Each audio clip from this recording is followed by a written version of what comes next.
O Revista TST está de volta e vamos conferir alguns casos julgados pelas turmas do TST.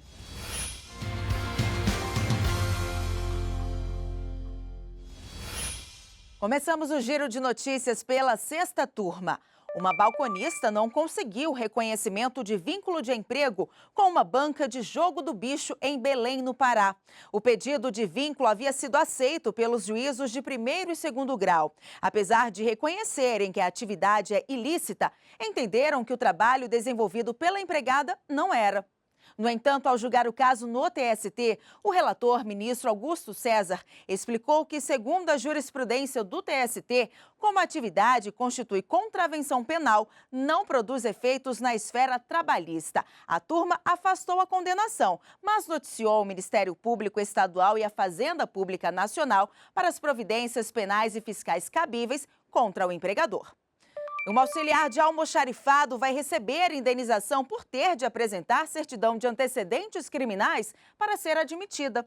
A quinta turma do TST considerou que a condição imposta pela empresa ofende a dignidade e viola a intimidade da empregada.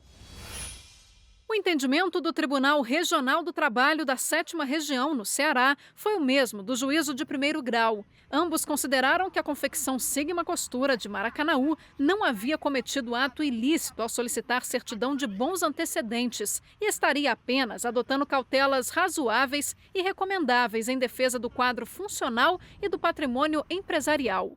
O Tribunal Regional ressaltou ainda que não haveria nada no ordenamento jurídico brasileiro que impedisse a exigência da declaração de antecedentes criminais, nem motivo para que alguém se sentisse moralmente ofendido nessa situação.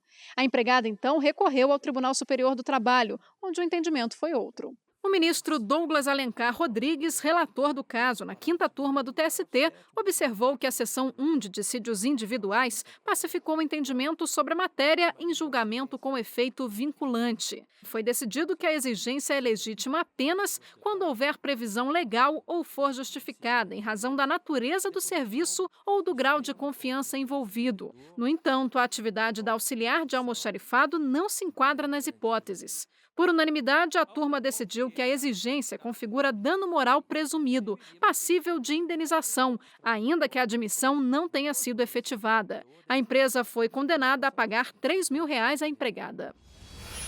Uma diretora da Supergasbras Energia que acusou a empresa de discriminação de gênero não vai ser indenizada.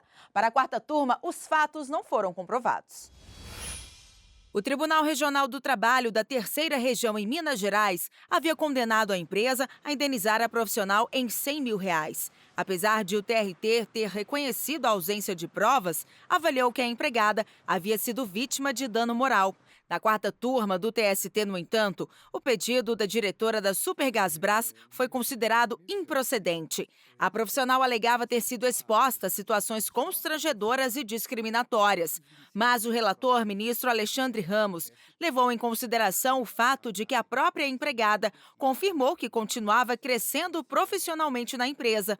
O ministro observou ainda que os fatos narrados pela diretora demonstraram que houve mera dificuldade de relacionamento na equipe de diretores, mas não discriminação. A decisão foi unânime. Encerramos o giro de notícias com destaque da oitava turma.